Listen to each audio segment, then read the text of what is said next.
I didn't see that coming. This weather, I did not see it coming, yo. I did not, but I'm here for it. It's crazy because I was just having a conversation with two different clients of mine. One a therapy client who kind of predicted this rainstorm, and then another was a Psycheville client today. I told her, I said, you talked up the freaking rain. You talked it up, yo. Like right before they were getting ready to leave my office, just like it started to come down. I didn't think it was going to be this bad though. It really didn't hit hard until I got back to the Upper East Side and I got out of the train station. I'm just like, whoa, why are people standing inside? And then I walked outside of the train station. I'm like, okay, this is why people are hovering inside the train station. I'm like, fuck it. You know, I'm a Florida girl, so what's a little rain gonna do? A little rain can't hurt. But no, it's really pouring down to the extent that they actually issued a travel advisory warning against people traveling unless they're trying to seek shelter from the rain. They issued a flash flood warning. I'm like, okay. Oh, yes, I did walk home though from the train station. Some people were just waiting until it started to slack down. I'm like, fuck that. I'm not waiting. What is this black shit, y'all? I don't want to eat this shit, no. And I did have a taste for orange, but I don't know. What's this black shit, y'all? Black shit and oranges? Man, that's why you can't even trust fruit. They talk about eat healthy, go vegetarian, go vegan. It's sad when you can't even trust the freaking fruits and vegetables. It is juicy, but it's just like, I don't even see not one seed in this motherfucker. Which is a warning sign. Warning. Warning. That doesn't mean, that means that it's not organic, right? I don't see not one seed. Y'all, why they don't make fruit with seeds in it? I can't eat this shit, y'all. The black shit is just, it turned me off, yo. What is, look. The fuck is this? I'm not eating this shit. I just bought this today. Nah, I ain't eating it. Fuck it. I just got my grape juice.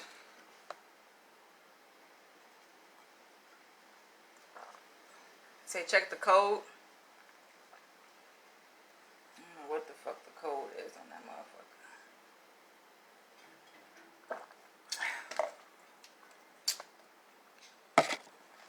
I don't even know if it had a code on it. I don't think it did. They probably took it off because they know we got hip to that shit. So they took the code off. I got it from this market. I don't know why I buy fruit from the markets in New York. I already know it's the worst, yo. The best place to buy fruit is from the vendors outside, but oh well. Yeah, my hair is wet because I went out there. I was like a freaking Navy SEAL in that bitch. It was like trucking through the rain, like I can do this. It's nothing. I mean, I'm used to like, yo, we used to getting like heavy showers in Florida, so this is not actually. It is something. It's a lie. It feels really good, yo. I feel enlivened walking through the rain. I was a bit drained from working at the office today doing evals, and I felt like the rain just livened me up. So yes, because I wasn't going to respond to this email prior to me walking in the rain, but I walked in the rain. I'm just feeling like, I'm ready to go. So let's get to it. I did get an email today from someone. You say if it's less than 9, it's GMO. If it's 9, it's organic. I hope so. I hope so. My eyes are a bit red because I did put some jam in my hair. And you know when it rains, yo, that shit just start coming down. It's getting in my eyes on my walk home. So, but I'm good. I feel good. I feel refreshed. It's still raining here. And people posting pictures of the rain. How like the subway Train stations are flooded, like on the inside and on the tracks. Shit kind of lit out here in New York. I'm like, okay, but we need the rain, yo. The rain is a good thing. So let's go ahead and get into this video. Now, I'm making this video in response to an email that I did receive at 11:20 this morning on July 8th from a person who will remain anonymous. He says, I really love your videos. I am a retired psychology teacher and a white beta male with a lifelong interest in figuring out my kink. So I was interested in your thoughtful analyses of the intersection of race, cuckoldry, beta males, BDSM. Now, I feel like I talk a lot about race, so I might leave race out of this. We'll see if it pops up, because y'all know, like, I go willy-nilly with it. I don't plan for, like, what I'm going to talk about in the video. I just read you guys' emails, and I get inspired to just talk, and I just go with it, right? And whatever comes out, comes out. I don't have, like, some notes or an outline or anything like that, so we'll see if it comes up, but I don't really think I want to bring up race. We'll see. I don't wear my reading glasses when I watch YouTube, so at first I misread your link as DanielleTeach.com instead of Danielle Leach. I'm like, aha, good idea. Should I change my website to say DanielleTeach.com? Nah, I'll leave it. I do want to change my last name, though. Granted, I do have a slave master's last name, but I don't know. Maybe that's the race part of this video. That's probably as much racial as we're going to get.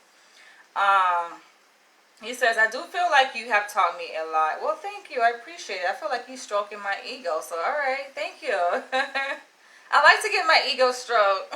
Thank you. Sometimes, though. Not all the time. Sometimes I'm just like, I'll be over it. And somebody even commented on one of my posts on YouTube. And they said, stop. What did he say? Forget the term he used. Basically, he was telling guys to stop, like, boosting my head up. Stop stroking my ego because I don't respond to my comments section on YouTube. But I'm just like, he got a point, though. He got a point. He was like, women, like, in their 30s, you know, like, we're not really wowed by compliments relating to our beauty. I mean, not that I can't take a compliment related to my beauty. But it's just like, it's kind of vain, right? It's kind of like superfluous to, I don't know, just guys just comment, oh, you're beautiful. Like, I get that so much, yo. Dating sites, I'm just, like, I be contemplating, like, should I delete my dating profile? Should I just keep it there? Part of me wants to keep it there because I do be meeting some interesting characters on there that I don't mind entertaining, right? But then part of me is just like, it sounds so repetitive. Like, oh, you're so beautiful. Hey, queen. Hey, beautiful. Da, da. Like, can we move the conversation beyond my beauty? And they think that that's the end to have a conversation. And for me, it's really not. I mean, you can include that in the first line, but say more than just commenting on me. If anything, what gets a conversation going is you sharing parts of yourself. See, guys don't understand that, though. And they just be, like, confused about how to stimulate a conversation with a woman. Like, I want to get to know you. No, when you share, that's how you get to know people. Don't come asking a whole bunch of questions. Because they'll first start by saying, oh, you're beautiful, showering me with all these little compliments. And then they asking all these questions. But you got to think of it from the other person's perspective, right? Let's do some perspective taking, because it doesn't make sense, like, as a woman to be bombarded with all these questions from a complete stranger, and we know, like, how crazy the internet is. Just think about it from that perspective, right? Think about it. I think it's easier for men to really see it from a woman's perspective when they have a mother, or they have a sister, or they have a daughter. Think about it. Would you want some random men? Like, think about how would that be if some random man just bombarded your daughter, even if she is 18 years old, 21 years old, however old she is, or whatever, with, like, all these questions? It doesn't make sense. Like, introduce yourself first. Say who you are. you know, say some things about yourself that, or if you don't feel comfortable talking about yourself, which a lot of people I realize don't. And I know we're kind of getting tangential for a little bit, but I think it's kind of related, right? So it's just, I think everything is related. But it's just like, if you don't feel comfortable talking about yourself, talk about topics that you believe can relate to. Share your thoughts on topics. So it's still like you're sharing about yourself, more so indirectly though, and sharing your perspective on topics that she can relate to. That's how you build conversation. That's what works for me. But that's just a little tidbit. I be trying to like put guys on, but go over their head. So I don't be responding to a lot of shit. But anyway, ooh, yo, I'm kind of moist. So when I just got home, literally like probably not even 20 minutes ago. Like I just got home. I just dried off and changed my clothes. So I am a bit like drippy, but I don't care. This is me. I'm feeling good. So I am in a committed and happy relationship, and at this point in my life, I am only writing because I am interested in learning, and I am old school, so you won't get any inappropriate disclosures from me. Good. He's been watching my videos. My question concerns humiliation in relationships. See, I like it when, like, you can tell he's seasoned, right? Because he knows how to stimulate my mind. Like, unfortunately, I do not respond to a lot of email messages or inbox messages I receive because it just doesn't stimulate me. And I'm just like, sometimes I'm annoyed. But he's building, you know, he's laying the foundation for a stimulating conversation. It's making me think, right?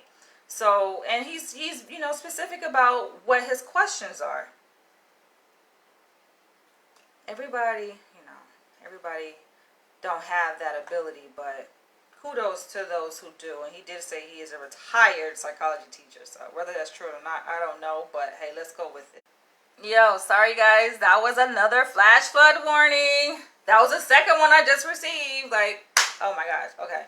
But yeah, so, you know, whether he is truly a retired psychology teacher, I don't know, but let's go with the idea, right? He says he's also a white beta male who's in a committed, happy relationship at this point in his life. My question concerns humiliation in relationships. It's one thing to be turned on by and support the idea of your wife taken by another man. And he uses good grammar, good punctuation. I know this sounds petty, y'all, but it does matter. It matters, y'all. It does. It goes a long way, okay? This idea may be strange to women at first, but I can imagine it becoming a social trend since there are so many men who have this kink, and so many women who are no longer growing up under the idea of one kind of approved relationship. Absolutely. So people are stepping outside of the norm, the traditional way of how society tells us relationships should look. I agree with that. Facts. But I do have a caveat to this discussion, and I think I've talked about this before, so we'll get into it. Who wouldn't taste if they were free to? I could imagine many women getting that this is great for them. Many women or some? Let's go with some. I don't know if you can say many, because many people are just stuck in the traditional way. I think they're actually, you know what? Let's not speak black and white. So I wouldn't say that they are stuck in the traditional way of what a relationship should look like in terms of vanilla and woman being with a man. And because women are slowly being pulled away from that dynamic, right? And obviously have entered the workforce, and along with gaining income, they gain a sense of power and authority over their own life, of course. And so that impacts how they relate to other people, especially men. So yes, things are changing within women, um, on an individual level, on a social level, on an interpersonal level. But when you just look at like the norm in society, it's a reason why these topics are taboo. It's a reason. But what gets me though, it's just like, okay, aspects of BDSM, cuckold, and all these alternative lifestyles, they're so taboo, but yet there are remnants of every alternative lifestyle or kink seen within your vanilla relationships. It's just not really talked about. It's just like, why do we have to even put it in a box? Because we do box these kinks up, right? We kind of put them in a nice box, a private box, and we just put it somewhere. We kind of compartmentalize. Why do I fuck that word up every time I say it? But we put it in a box, and it's just like, we label it. And I'm wondering, like, that could be problematic, because it's like the same things that you see. And I mean, is it me? But have you guys noticed, like, these things are present in regular vanilla relationships. People do it. It's just I think how they do it and how they talk about it. It's not like something that they really talk about, right? But it happens. And I think the difference is how one views it. So for people who embrace kink, right? Like we glorify these activities. And sometimes the opposite is true for people within the vanilla lifestyle, or who are in regular relationships, right? Like, they shun it, they look down upon, they feel bad about it, they feel shame, they feel a sense of guilt when these activities surface in a relationship, right? Whereas we kind of embrace it. So I think that's the difference, but I think it's seen across the board. So this is going to tap into this question here. I could imagine many women getting that this is great for them. Great. I mean, it could be validating in a sense that it's different than how society has looked at the woman. Because society has kind of, like, when women are sexually free, is viewed as promiscuity, right? Which has a negative connotation. And I don't think it stops women from being promiscuous. I think the point, all right, of shaming women or slut shaming women is to make women feel bad, so it reduces the likelihood that they will be out there enjoying their sexuality, right? Doing the same thing with men do, because it takes two. Like, when you're talking about heterosexual relationships, like, men are allowed to go out there and bang and get their rocks off. But who are they doing it with, though? Right? It kind of does, it's like a contradiction. So I think for women to feel validated, not only by women, because women, I mean, we validate each other. That's regular, right? But for women to feel validated by men, in a general sense, like on an individual level, when women come across men, whether it's on a dating site, whether it's just casual shopping at the mall, at the grocery store, different encounters that we have, like the bar, the club, and it comes up, like, I think, yes, it's important for women to feel validated in the sense that they're not seen as a slut or a whore, or, like, feel bad, made to feel bad about, this expression of their sexuality, whatever it may look like. So I think that's important.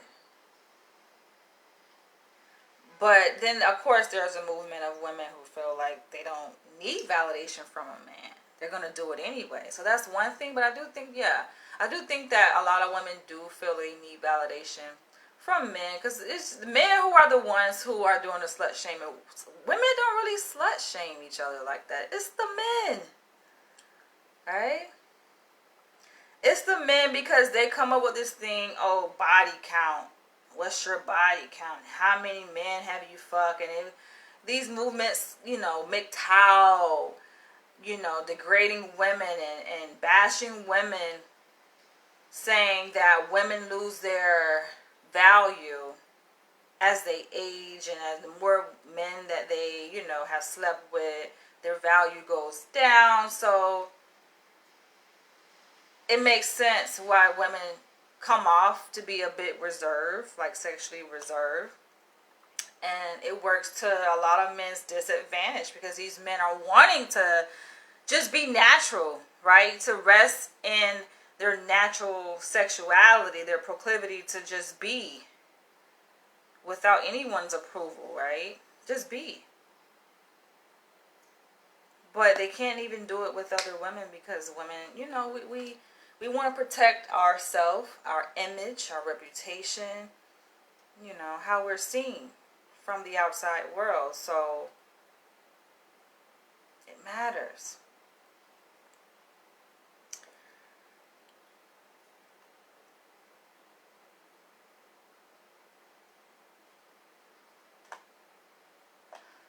He says, but the humiliation part seems a harder sell into personally.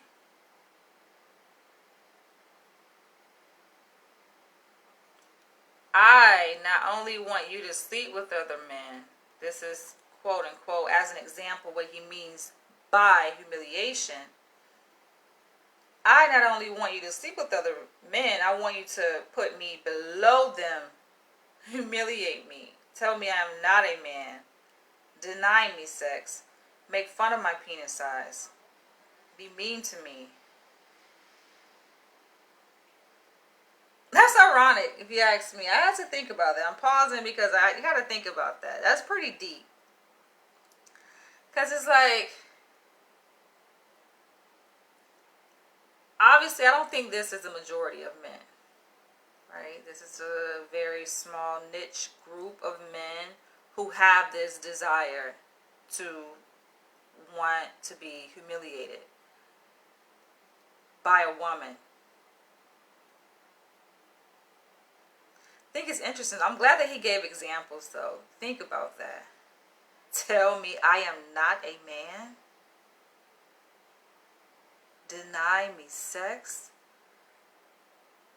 I feel like women do that shit already anyway. There are women out there who are in the business of bashing men. And they do this shit publicly, you know, on social media. Are you not drawn to those kind of women? Because it's one thing to persuade a woman who isn't in the business of degrading men, right? And you try to convince her that, oh, it's okay, like this is what I want you to do to me. It's one thing to do that to a woman for whom that is not really her nature, versus being attracted to women where this is her nature and it comes natural. And when I say nature, like it has become her nature, because I don't think it's really in anyone's nature necessarily. I think maybe epigenetically it could be a person's nature based on their environmental experiences that have positioned them to take on this ideology of degrading men, right? Making men subservient to them based on, you know, their personal experiences, right? Shitty experiences. So there's different ways to look at this, right? You guys know I like to philosophize. I'm a philosopher. I like to think deeply about things. And I wonder, I mean, is the fetish really towards a woman for who you want to kind of manipulate into doing these things to you? who doesn't, that's not really like who she is, right? Like, she feels uncomfortable doing this, right? And it's like almost like you have to train her. Like, is that what you want? Because it seems like that would take a lot of work.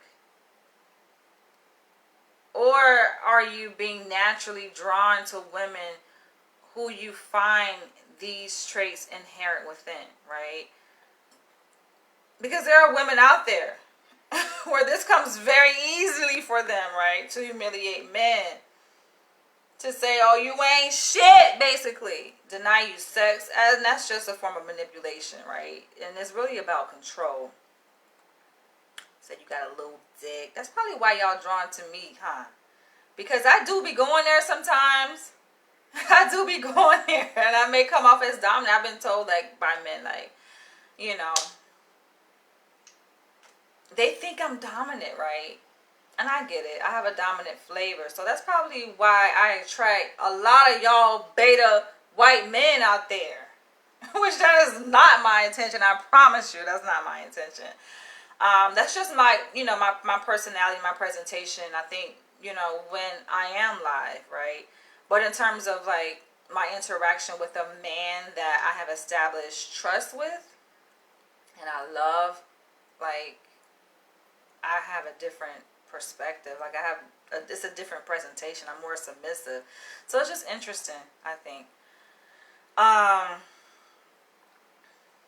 He says, most of us cuckold beta men crave this aspect of the kink to one degree or another. Yeah.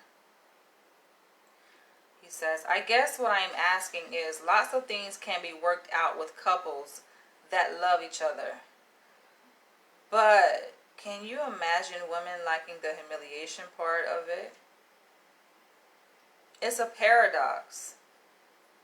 We beta men want to be with women who treat, he says them, like inferior goods, but are you really saying us like inferior goods? Meaning, us meaning men? So we beta men want to be with women who treat us like inferior goods as men. But who wants to think that they are in a relationship with inferior goods? See, it's really not about the idea of being in a relationship with someone who is or you know what I'm saying? It's not really about being in a relationship with someone who thinks of themselves as inferior goods. The value, I think, for dominant women, the women that you're talking about, is in being with someone that they feel superior. Right? That's a stock. Obviously, it's a stock. It's a commodity, I meant to say. It's a commodity. Like, this idea, this dynamic of superiority and inferiority and being made to feel less than and humiliated, that is a commodity. And for people who like to dominate other people, that's a good thing. So I think what he's wrestling with is possibly the woman that he's with, because he did say that he is in a relationship, right?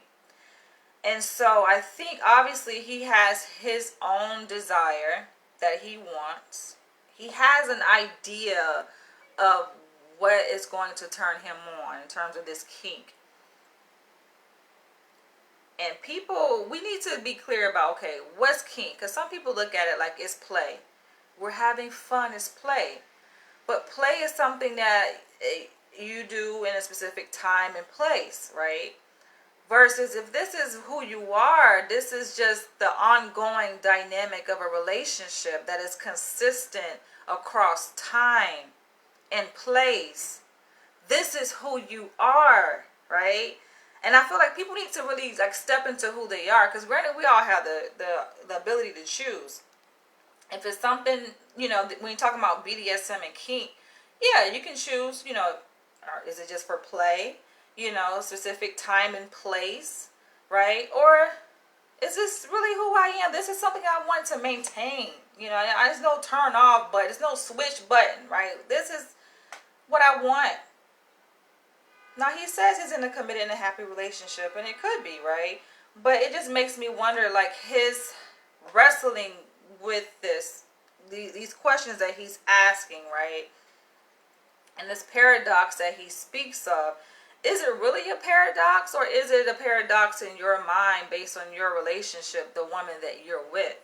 Because it makes me wonder, like, the woman that you're with, is she this? Does she meet your needs in the way that you're saying that you want to be dominated, to be humiliated?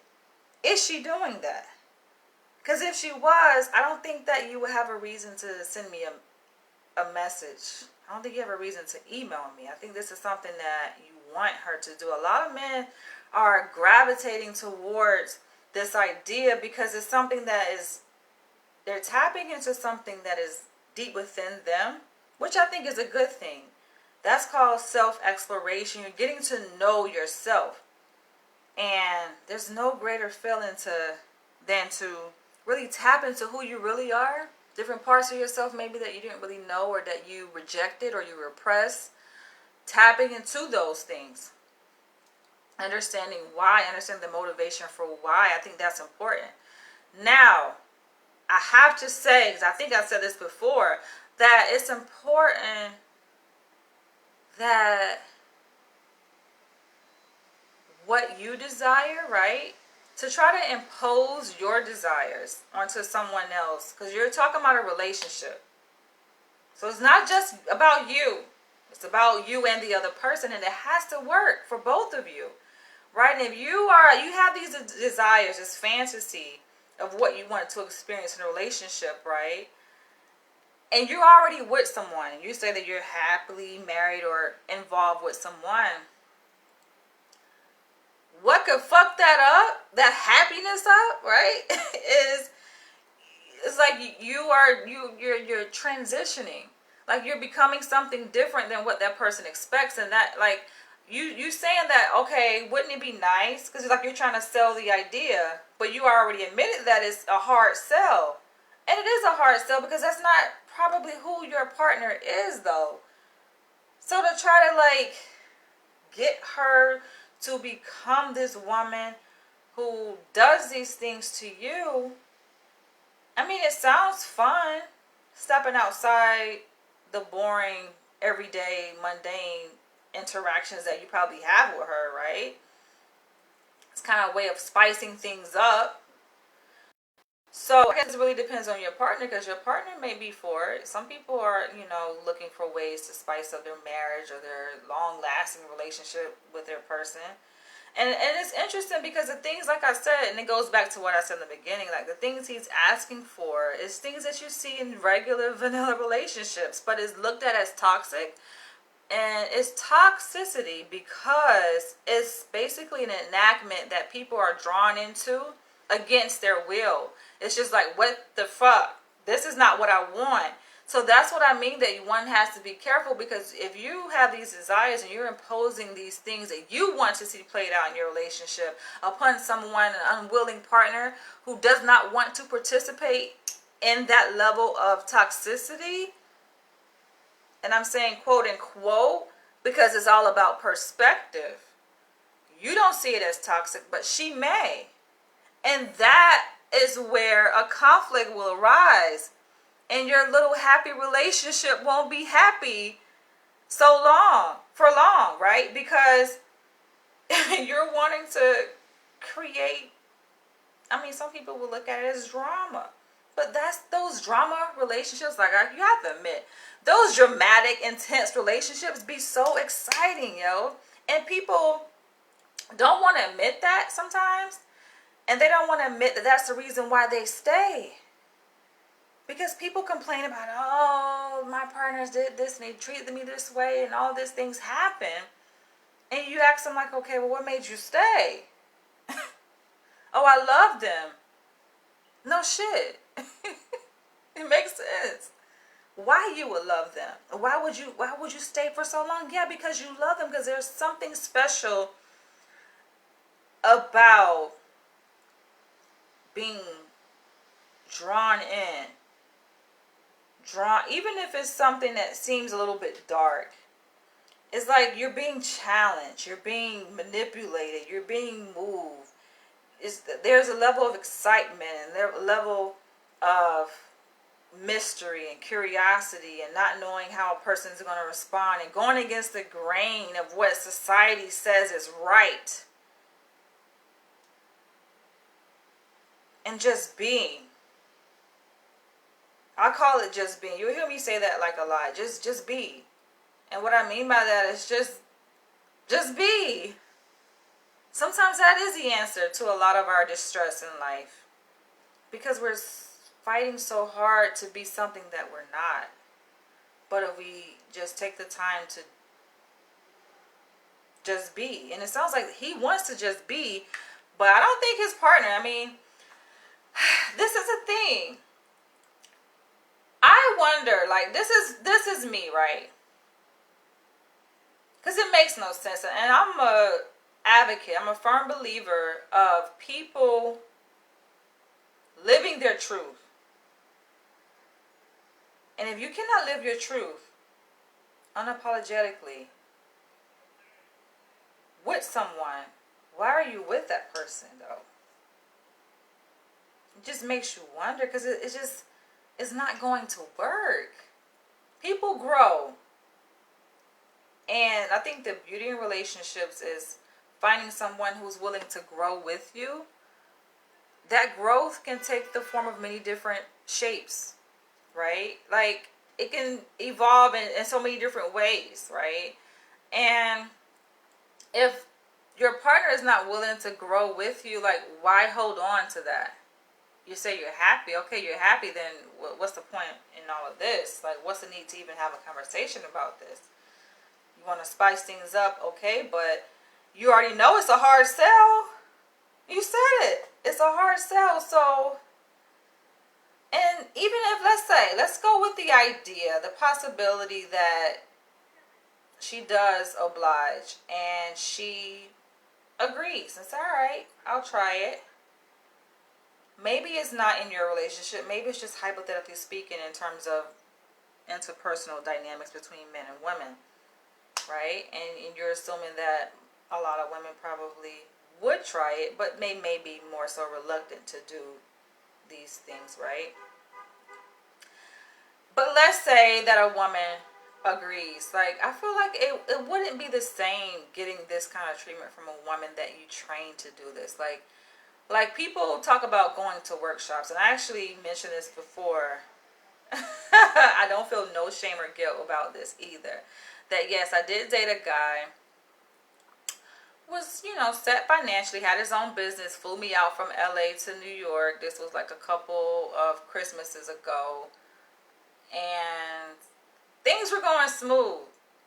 But it came down to the sex, and the shit was whack. And I know people ask the question, oh, is it appropriate, is it wrong to break up with someone that you're not sexually satisfied with? And it's just like, yeah.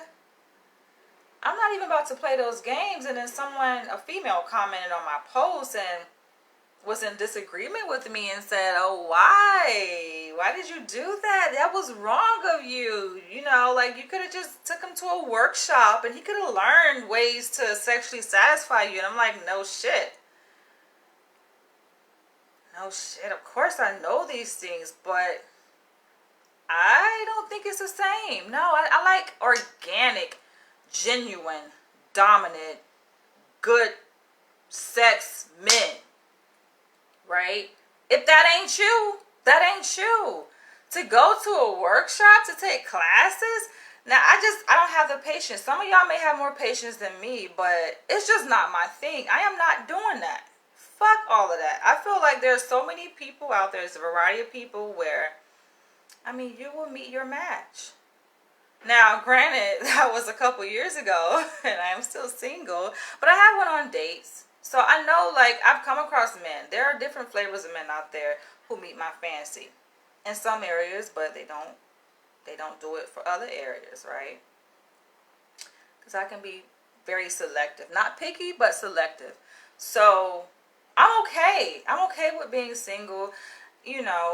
maybe you're willing to be patient, or be explore, and it could work out.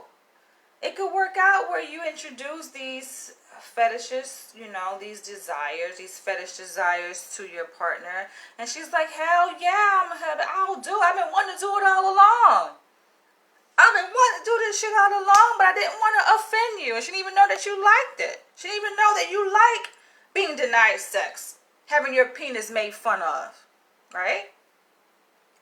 Telling you you're a worthless piece of shit, degrading you, making you feel less than, right?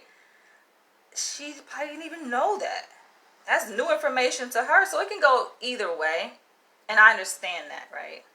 I'm just putting it out there to say that, yeah, it can go either way. And I know I talked about earlier that, okay, it can go it can go left, right? It can go bad way where, you're introducing these new things and she may not be for it. And that's going to shift the dynamic in their relationship, and someone could end up disappointed, right? But it can go the other way. Maybe this is what she wanted to do all along. Maybe she has this buried deep down within her. Which I think it could be both. Because nothing really is black or white. It could really be both. You will be surprised, like, what is within us as human beings. You would be surprised.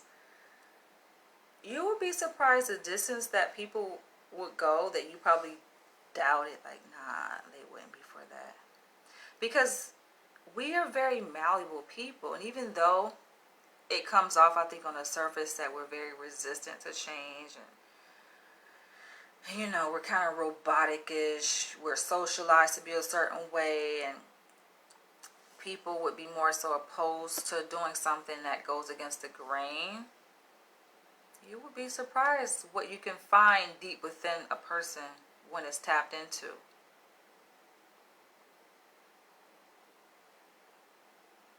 I think when looking at the mind, like the way the mind works, you can get a person really do anything willingly. Not that you are manipulating. We're not talking about manipulation. We're talking about willingly get a person to do anything.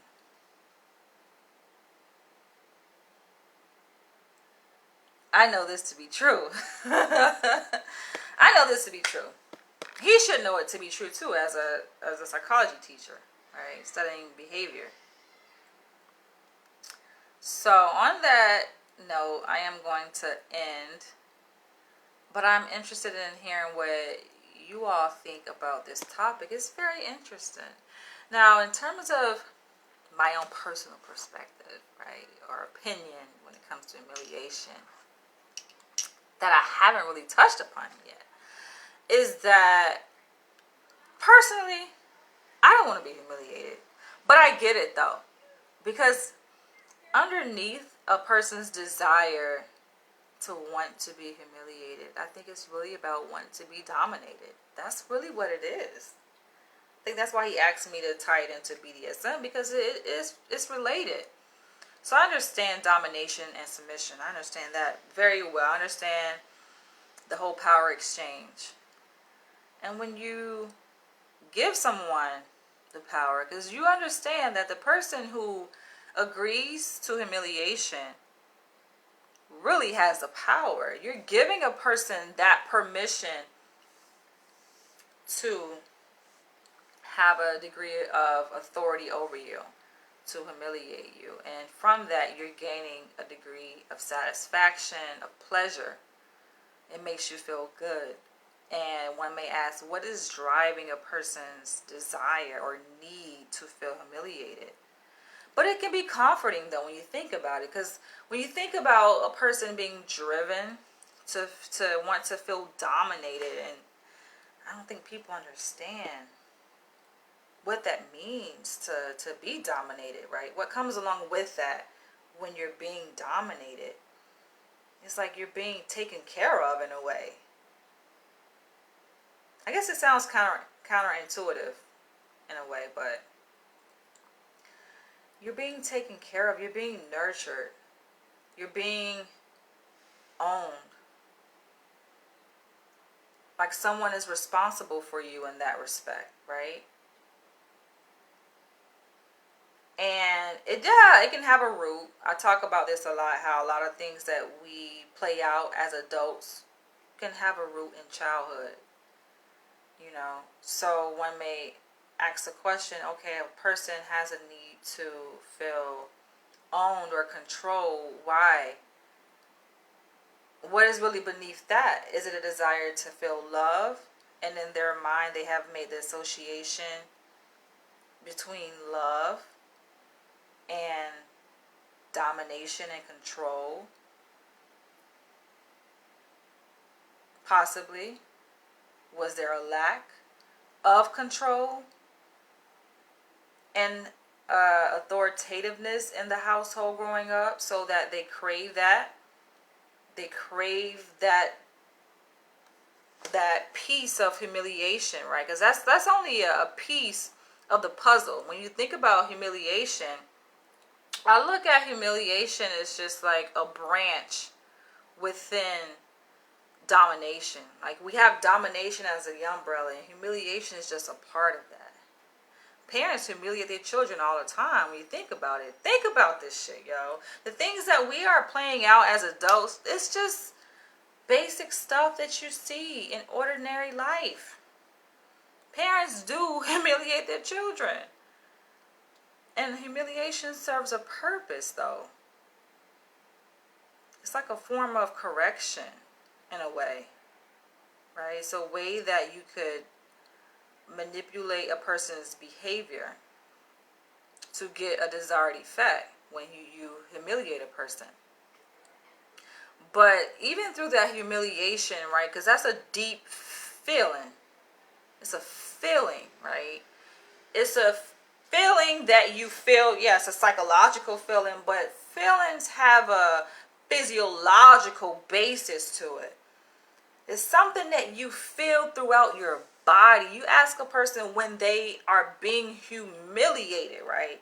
In the middle of that humiliation, I'm talking about smack dab when it's like at the cusp of it, right? Where in their body, what sensations in their body are they feeling in that moment? Is something happening in their body on a physiological level, on a biological level, right? It's like their DNA is being rewritten epigenetically, and messages are being encoded in their memory. And I think it does help to solidify, to deepen that bond, though. We call it humiliation, but what if in fact it's just a mechanism to strengthen a bond between two people, right? It draws two people together. It strengthens connection. It strengthens the wiring in the brain. The connections, there are connections being made in the brain, probably that have already been made, right? Especially if it's not the first time that they have experienced this. So if it wasn't the first time they experienced humiliation, those connections are being strengthened even more. But it draws that person closer to the other person who is inflicting the humiliation, or in a softer way, delivering the humiliation. You can consider it a gift, right? That a person delivers to another person gently, in love, though, especially if that's what they seek. So we all have our cup of tea. Humiliation really isn't my cup of tea, but I do like to be dominated.